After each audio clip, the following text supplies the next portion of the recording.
ఆస్ట్రేలియాలోని విక్టోరియా రాష్ట్రాన్ని భారీ వర్షాలు వరదలు ముంచెత్తాయి.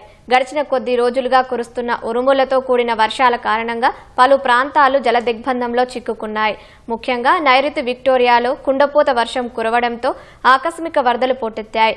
వరద ఉధృతికి రోడ్లపై నిలిపి ఉంచిన కార్లు చెత్తా చెదారంలా సముద్రంలోకి కొట్టుకుపోయాయి.